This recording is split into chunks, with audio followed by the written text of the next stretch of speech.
But you want to say something? Talk about, I don't know, talk about Kerouac. What do you why do you think Kerouac is such a great writer? Well, at first I think I fell in love with the style of his words. Yeah. He had a very interesting way of wording things that was uncommon, but I think over time it was less that and just the spirit of what he was writing about, the life that he led, and the spirit of adventure that he came to stand for me. I wanted to emulate him in any way I could, but... Was it On the Road that impressed you the most, or is it Dharma Bums, or...? It was actually Big Sur. Big Sur, no shit. On the Road was the first thing of his I read, because it's the most famous. But Yeah. Big Sur, the first line, which escapes me now, but I was hooked from the first line. In fact, Big Sur was the first book of his I wanted to read, because it was the first one I'd ever heard of, but On the Road, I heard was more famous, so I decided to read that first. Mm. What was it about Big Sur that really impressed you? Just more of the same, to be honest. Just the way he wrote. It's, I mean, I guess it's not uncommon with a lot of writers from that era or from that movement, but they didn't really, their uses of punctuation and things like that were very liberal, and they weren't at all like other writers I'd ever read about, because it wasn't just about their art they were creating. They lived it. It was.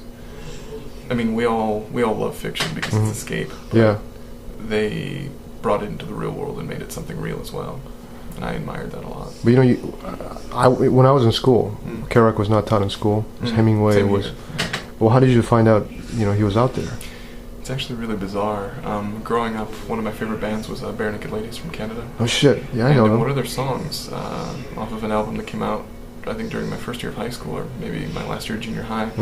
They talk about Jack Kerouac, just very briefly. They named him, and I didn't think anything of it. I'd never heard of the guy. I was like, who the fuck's Jack Kerouac? I was like in 8th grade. And and I actually didn't even like the song on that album. But when I was in high school, I listened to the song, and I thought, man, I wonder who the hell Jack Kerouac is, because, you know, like it or not, the Bare Naked Ladies were very influential to me when I was growing up. I mean, I don't know what it was, but their music. A whimsical sense of humor. Oh yeah. You know, on top of everything else. Definitely. And so yeah, I looked up Kerouac because of their song, and I started reading about him. I thought, wow, this guy's kind of fascinating. I wouldn't mind picking up a book of his, because I figured, well, I guess it's stupid, but I was a kid. I was like, oh, the Bare Naked Ladies read him. I might as well give it a shot, you know? What the hell? And I picked up a book of his On the Road at my local library and started reading it. I was in high school, and it was really good. And from there, it just kind of snowballed. It was like a chance meeting between friends. You know, you never suspect it, but it makes a big impression on you. Cool. You know, it's like that's exactly what we're going to do. You know, we're the SOS Brigade. We're going to turn people on to writers people never even heard of. Absolutely. Like, yeah, Kerouac is one. You know, like who's Allen Ginsberg? You know, who's Henry Miller? Who's Blaise Cenlar? Who's the Dada Surrealists? Fuck, all of our brothers and sisters. You know, that we never thought we had. That's right. Like Lenny Bruce. You know, I think. What was it, a song that Bob Dylan did in one of his Christian albums? Lenny Bruce, he said that Lenny Bruce, he's a brother you never had. You never knew you had. And we got all these brothers and sisters. Right. So, how do you see SOS, you know, helping literature, Kerouac? I mean, we're talking about human life, how human life itself is going to be completely redefined, reconstructed, reconstituted by our activities.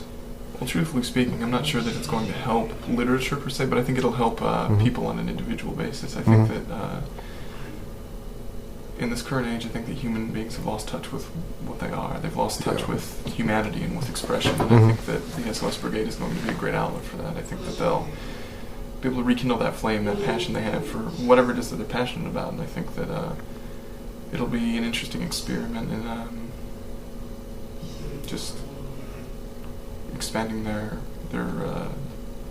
lives, their taste, their consciousness. We're turning them on to good shit. Yeah, that's exactly right, yeah. Among many things. Yeah, expanding their mind. We're helping them live it too, I think.